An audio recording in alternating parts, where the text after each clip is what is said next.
let's talk about what the actual issue is with this car. Hi guys, and welcome back to Archie Hamilton Racing, and welcome into my office in London, where we're just about to get things underway. Yes, you heard that correctly, an office in my apartment in London. I've made an office, and what I will do at some point, I will do a full tour showing you what I've got in here, all the little things, obviously the Visaro simulator which is in here, and everything else. I will do a full tour so you can see everything in here. It is very cool. But let's get things underway. In today's video, we're going to be talking all things my personal cars. So my Porsche GT3 RS, my Mercedes AMG A35, my Inbound, the car I've just put a deposit on, my A45S, that's going to be coming shortly. I'm going to be saying roughly when that's going to be. We're also going to be taking out the Porsche GT3 RS. And there's a little bit of news on my Porsche GT3 RS, which I didn't really expect to be making.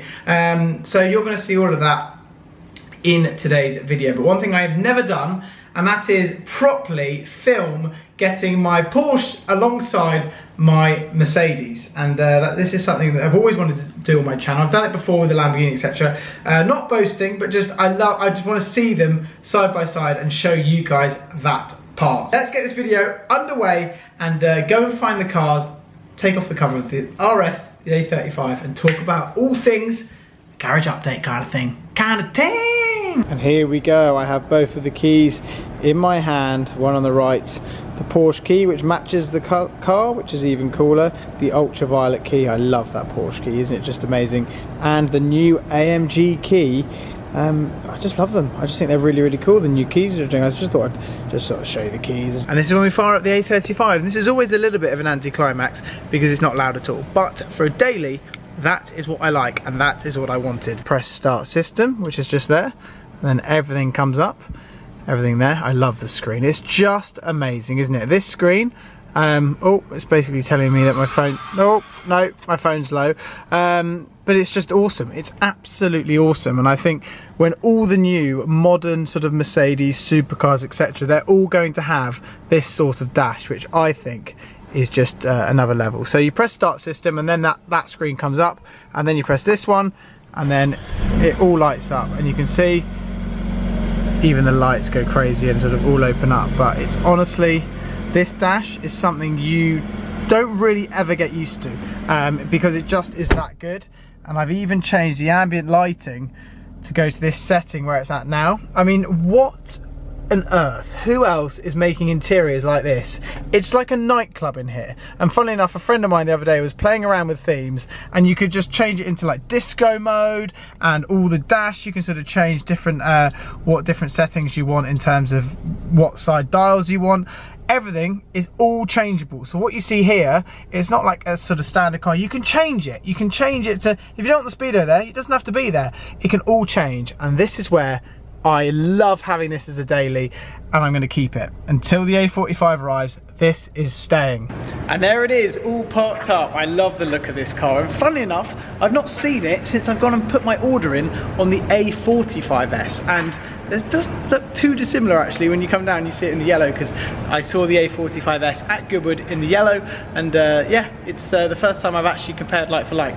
But this car is going to be staying until the A45S arrives, and that is probably going to be towards the end of the year, if not early next year.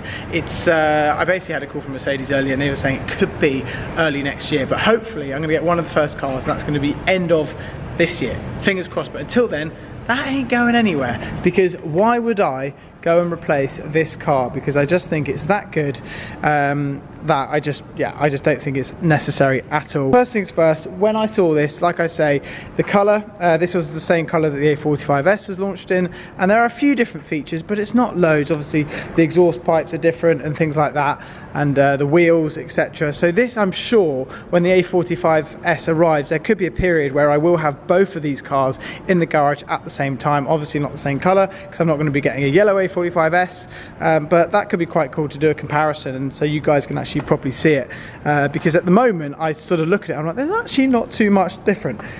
But I'm sure when they are side by side, sort of the A45S and the A35, this will just look like a baby, which is crazy. Hello, how are you? What a lovely time to see you. GT3 RS, take the cover off. She is immaculate. I absolutely love this car. And then the cover has to be huge because you've got to get it over this monstrous rear wing. I mean, this car is just the best. And now we even have Porsche on the rear wing as well.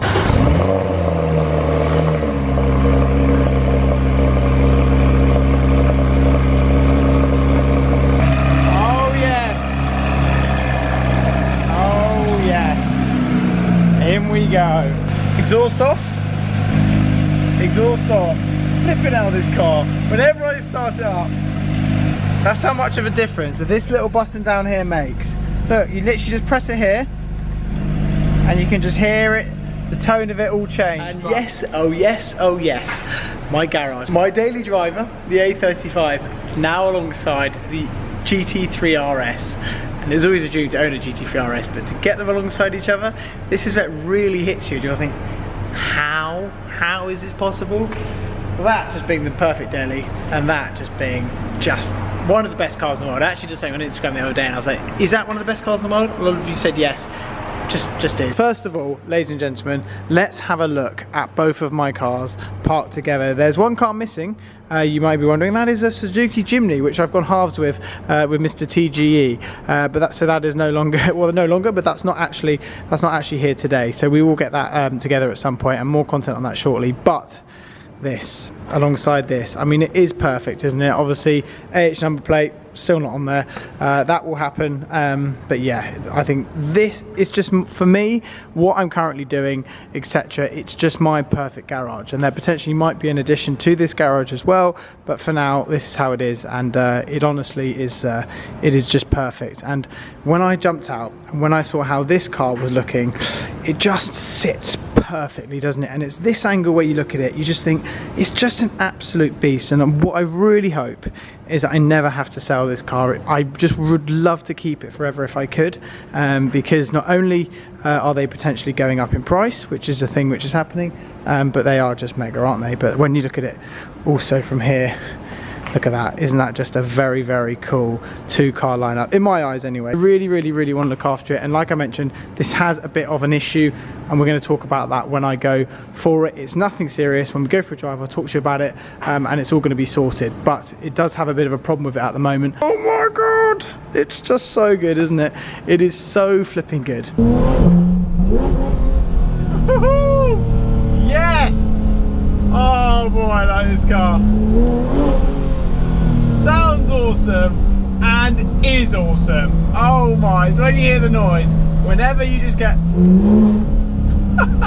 kind of in a bit of traffic here in London, let's talk about what the actual issue is with this car.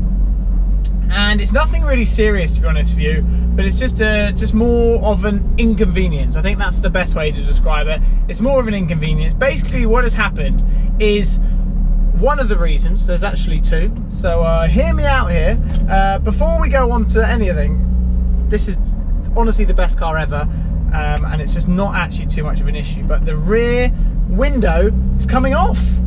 So the rear window, I'm not sure any of you are aware, so a lot of you might be, but the rear window is plastic. It's not actually glass.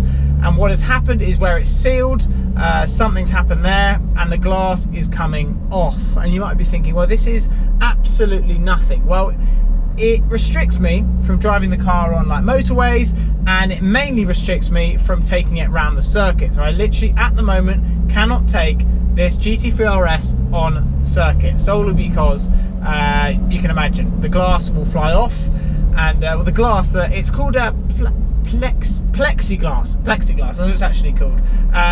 So the glass would fly off, and at that point, if I say to Porsche, because this car is still under warranty, more on that in just a second, there's like, where's the rear glass gone? Oh well, it's just flown off, it's somewhere down the M1. Again, not ideal. So this is all getting sorted. There's a small warning light on the dash, which Porsche need to turn off, but again, nothing serious at all. Still says driving permitted. It tells you that driving is permitted, so there's just a light which pops up. But I spoke to Porsche, they said again, nothing to worry about, but you need to bring your car in. We need your car, we need it for a couple of days, please bring it in. Obviously we apologise for what has happened and the glass, etc. and they're going to fix it. It's all under warranty. But the positive news is that your car is second hand, sir, but your warranty doesn't run out for like another 3 years. And I was like, chaos, that's awesome. So this car has extended Porsche warranty, which means that things like this, when they go wrong, you just take it to them and they'll fix it. And the customer service there has been awesome as well. They've been absolute legends and are booking it in. So the car is going to be going back to Porsche. Oh, it's a very nice Rolls Royce there. Going back to Porsche, and they're basically going to check it over. They're going to fix the glass. And you just know that when you pick it up, it's going to be sorted and it's going to be absolutely perfect. Just how Porsche are. They're just so classy with how they do everything. I know that when this is sort of all resolved, which I'm sure they're going to do, it's all going to be fine. So it's not a massive drama. It just, like I say, at the moment, there's actually chaos going on in London. If the glass flew off, talking about pricing, etc., how much would it cost? Well, the rear window costs the best part of €2,000, and it's not even glass, which is crazy. So the rear window is plastic, and also the side windows behind this is glass. Behind that is plastic as well, but the rear one, that's €2,000. If it flies off, it's just not ideal. I don't actually know how it's happened, and I came down to drive it, and I actually shut the door, and it made a really like echoey noise. And I was like, that doesn't sound right. And then I got out and I looked at the rear glass, and it was like popping up, and it's literally, I'm going to do it in a second when I jump out so you can see it, but it's just up. And this is nothing that Redline have sold me a bad car. They sell the best cars in the country. I think it's just a little bit unlucky. Maybe just some water's got underneath. I don't actually know, but it's just a bit of a weird one. When the car goes for its checkup, what I had in the email and the phone calls, they're like, we'll give your car as it's in, we'll give it a full health check, and everything will be absolutely fine. So this is what I love about it.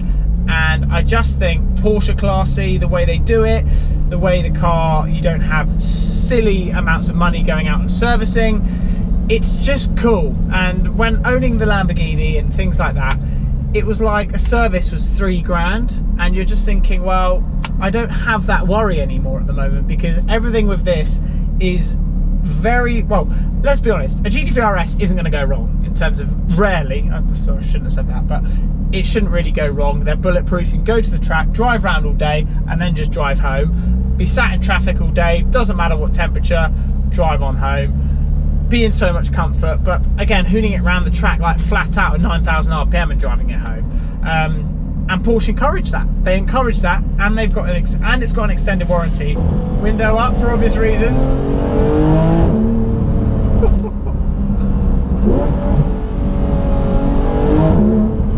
Flipping out. I love this car. I absolutely love it. With the PDK box, the way it just drives, even around town. I'm in heavy traffic, roads are closed. I'm trying to film a video, which isn't ideal, and it's still a pleasure to drive. It's amazing. It absolutely is amazing. And do you know what I think?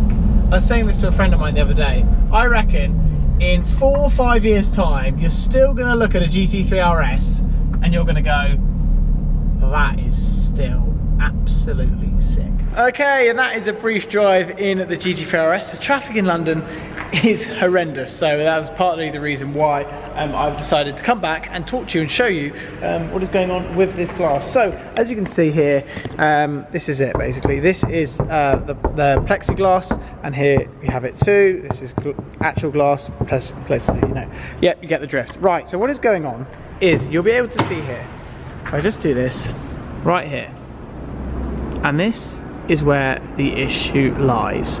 It's really raised quite a lot, and like I said, if wind gets underneath there, it's a real pain, and it's starting to lift in the middle part as well. So as you can see, it's really is lifting badly. But what I've actually just had to keep on doing is just keep pushing it down, but it's just a real pain. But if you, like I say, look at this, is how easy it is to come up, and if air gets underneath there, it's just all going to come off, and it will all just come off as one very quickly. And it's also starting to come off on the other side as well. These ones totally fine, but it's just a real, it's a tricky one, isn't it? You can see my fingerprints right there actually. It's just a strange one. It's really, really, really strange. And I don't quite get it, to be honest with you. And neither do Porsche. Actually left the front lift system up, which basically, when you look at it from here, you can really see that front lift system works because I've just left it up by accident. And it is very cool that it does have lift. It helps you massively as you go around London. But when you look at it, look at it sat there, you look at it sat there just like that, and you just think this is the area where it just looks the best, and this light is 100% complementing the ultraviolet purple, that's for sure. So like I mentioned, this is going to be going back to Porsche, and it's not really a massive problem at all, but it's just more of an inconvenience. But I spoke to the guys at Porsche, and to be honest, they've never a Porsche, if I say Porsche, a lot of people in the comments have been saying, but it's Porsche, not Porsche. I get it right. They were just saying, we've never actually heard of this before, and I spoke to a lot of GT3 RS owners, GT2 RS owners, because the rear glass is the same. Never heard of it. So it's a bit of a strange one, but the best thing is it's going to get sorted under warranty for another few years as well, so everything's fine on that part. And the little warning light, it's nothing crazy, like it says on the dash, driving permitted, carry on. They're going to look at it, and it will have a full health check as well, so it will go away, it will leave me tomorrow for a couple of days with a full health check, and it will be back, and it will be, well, it's already bang on pretty much, but it will all be, the little niggle will be sorted. Also let me know what you want to see me do next with this. If you want to take it on a really nice road trip somewhere and experience some amazing roads, but also track days. So at the moment this is sorted, track days, you name it, it's all going to be happening with it. But honestly, after owning the other cars, I just think this is just classy. Porsche is very, very classy. Anyway guys, I hope you've enjoyed the videos. Let me know what you want to see next coming up with this car. I hope you've enjoyed this video. Don't forget to subscribe if you haven't already, and I will see you all very soon.